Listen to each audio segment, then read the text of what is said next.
This fly is crazy.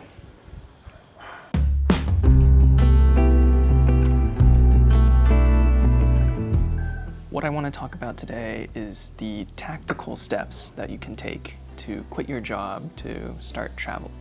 I don't think people get really into the details about all of this stuff, and they kind of just do it and then don't explain it. So I have 6 steps here. The 6th step is optional on how to actually quit your job to start traveling. Step number 1, make sure you have a safety net. And this could look like many different things, but the most obvious form of a safety net is just make sure you have an emergency fund. Save up 6 to 12 months of your monthly expenses so that if at any point you need to stop traveling or you come back from traveling and you need to have some money to kind of keep you going to pick up again, you have that set aside. So I'm a bit more conservative. I saved up about 12 months of expenses so that, if I have to go home, I know I have money to do that. If I get back and I'm looking for a job for a while, I know I have enough money to keep me going for a while. So make sure you start setting aside that safety net if you don't already have an emergency fund, and that will give you the confidence that you can take this type of risk. Other forms of safety nets that might be available to you is if you have family. So if you have a family, wherever you are working that you can live with, that's obviously really great. And if they'll let you live there for free, then you're not going to be homeless in the worst case, right? So again, it's kind of just building that confidence that, hey, in the worst case scenario, you're going to be okay. You have something to keep you going. So step number 2 is to start thinking about how much money you're going to spend. And how I like to do that is just use your current expenses as a benchmark, just to start out. So if you're not already, you should start tracking your spending. If you did step number 1, you probably have been tracking your spending.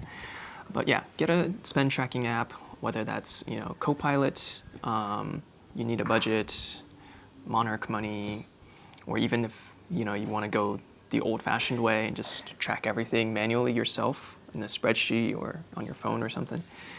Just kind of get a sense of how much are you spending right now? How much are you spending on rent for housing? How much are you spending on your food? Going on out for activities. And once you have a really good picture of what your current monthly spending is, just use that as a benchmark for how much you'll spend while traveling. Granted, traveling expenses can range very widely depending on your traveling style, but this is kind of like a way for you to say, okay, if I wanted to maintain my current standard of living, and for most of you who are watching, you're probably living in the US and you probably have pretty high expenses relative to the rest of the world. While you're traveling, you're probably going to be able to at least maintain your current standard of living while you're using that same amount of money.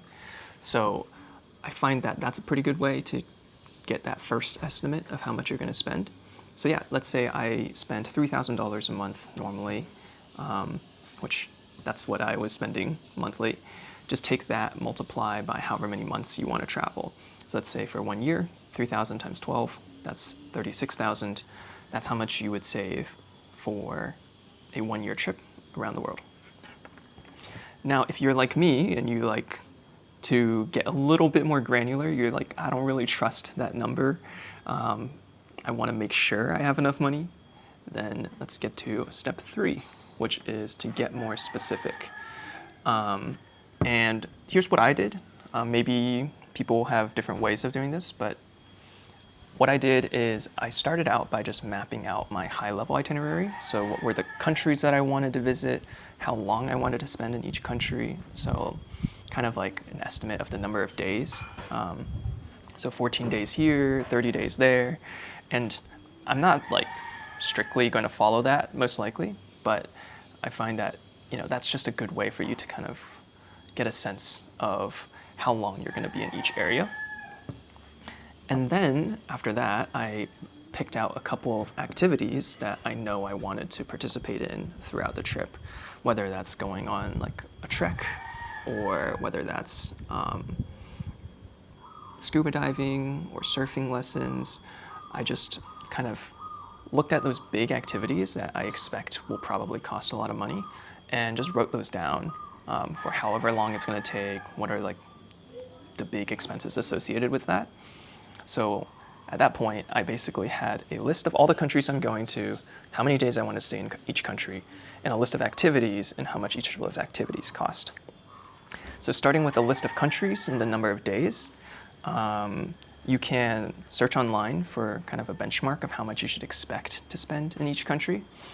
And starting with, how much does housing cost, and then how much does food cost, and then finally, how much does transportation cost in that country. And then you should be able to get a pretty good estimate of like what your daily expenses might look like in each country, and just multiply that by every country and the number of days you're staying there. And then for the activities, just do your research, search up like how much those activities typically cost online, and then just for each line of an activity, just write down how much that costs as well. One more thing that you want to start calculating is your inter-country travel. So how do you get from country A to country B? Usually that's where things get more expensive as well, because maybe you have to take a flight, or it's a long train, and sometimes trains can get expensive. So just start with the flights and say, okay, if I'm going from, let's say, Indonesia to the Philippines, how much does that flight cost? Philippines to Singapore, how much does that flight cost? And then you just kind of continue from there. And then just add up those costs on top of the daily costs of each country.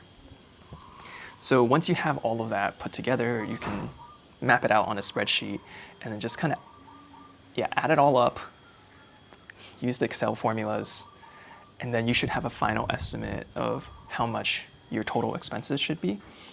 And I like to kind of make sure that I don't just take the word of whatever blog that I read of like what the daily expenses are. I actually like to go into things like Agoda or Airbnb or Booking.com and say like, okay, what does the housing actually cost in each country? And what does the trains actually cost? And just like get the most recent estimate, because inflation is real. So you want to make sure that whatever estimates you have are realistic. And I also like to go on the higher end just to be like conservative. So if something's like $8, then maybe I'll round that up to $10. And that way, you have a little bit more leeway in case some unexpected expenses come up. Let's get to step number 4, which is now that you know how much you are expected to spend throughout the year, let's start saving for it. And this is really easy, honestly, relative to everything else. Just open up a new savings account. So if you have a bank, oftentimes they'll let you open multiple savings accounts, and you can just open up a new one specifically for travel. I recommend using a high yield savings account just so you can get some extra money while you're at it. And I just created a new account. I called it my travel account. And then every paycheck, I would just set aside a certain amount of money to go into that account. And sometimes if I had like a lump sum from like selling stock or something, then I would just transfer a good portion of that into the account. And in terms of like, how do you make sure you're on track to hit your goals? You could go both ways. It's like you could either look at it from a timing perspective, or you could look at it from kind of a lifestyle perspective. And I'll explain what I mean. So in terms of timing, you could start with, hey, when do I want to start traveling the world? Let's say I want to do it 12 months from now. Okay, so let's work backwards from 12 months. How much would I need to save every month or every paycheck in order for me to have enough money by the end of those 12 months? And that's kind of working backwards from a specific date. So let's say it's $36,000. That means every month I need to set aside $3,000 into that savings account. The other way is if you don't really have a strict timing for when you want to do this, and you don't want to like change your current lifestyle too much, then you can do it based on like a percentage of your current income. So let's say I'll set aside 10% or maybe 15% of my income from every paycheck going into the savings account. And then once I hit my goal of 36,000 a year, then I will go travel. So yeah, two different approaches kind of depending on what your goals are. Okay, number 5. Once you have all the money, or you're on track to have all your money, and you know you're about to go soon. Oh.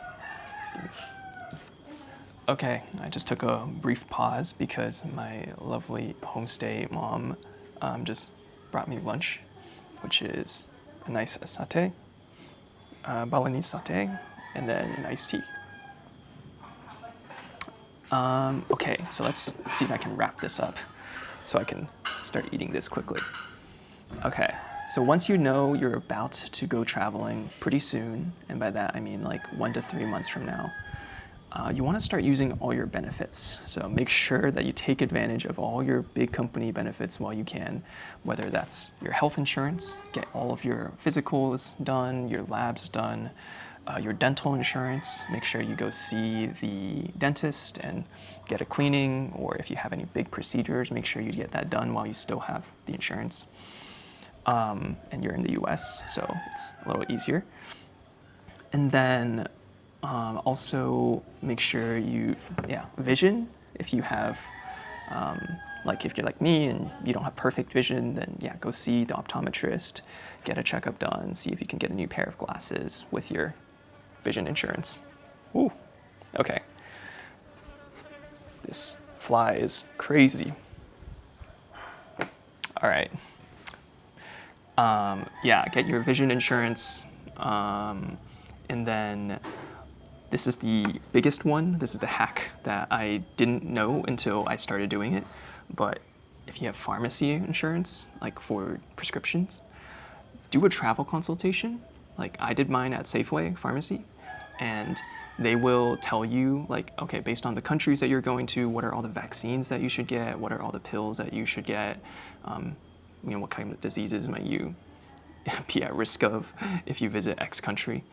Do that travel consultation. They will prescribe you a bunch of vaccines, including things like rabies, Japanese encephalitis, tick-borne encephalitis, like cholera. Like there's a bunch of things that you might want to get while traveling. And for me, most of those were actually covered by insurance. So including things like rabies, which is like really expensive in the US. It's like $500 per shot, I think, and you need multiple doses. So yeah, take advantage of that while you can. Get those vaccines, get all of your pills, whatever, malaria pills prescribed. That's something that, yeah, you really want to take advantage of.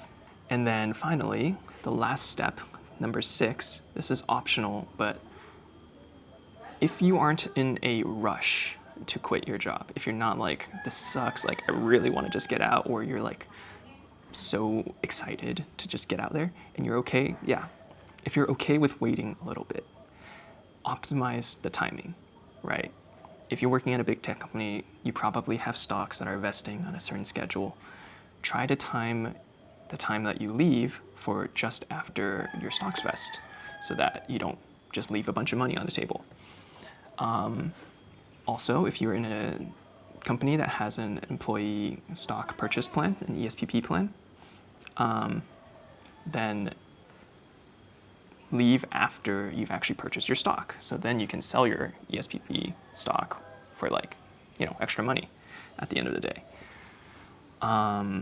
Also, this is like super like specific and optimized, but health insurance, usually if you leave a job at the beginning of the month, you get to keep your health insurance until the end of the month. So if everything else lines up, then try leaving at the beginning of the month so that you still have health insurance for the rest of the month.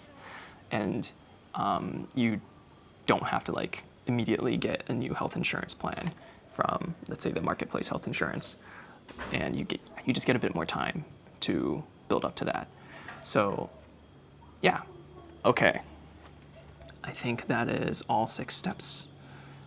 That's my super specific tactical advice on how to quit your job. Hopefully someone here found it helpful, and this way more people are able to actually quit their job without leaving themselves in a very financially risky position. But yeah, I will cut it here so that I can start eating my delicious looking meal, and I will see you all in the next video. Hey, I just finished my meal. Something that just came up to my mind is that if you would like to actually see my budgeting spreadsheet and maybe use it for yourself, I will drop a link to that in the description below. Yeah, subscribe to my channel if you want to keep following along with my journey, and if you have any questions, let me know, and I will try and answer them in a future video. So, all right. That's it. See you next time.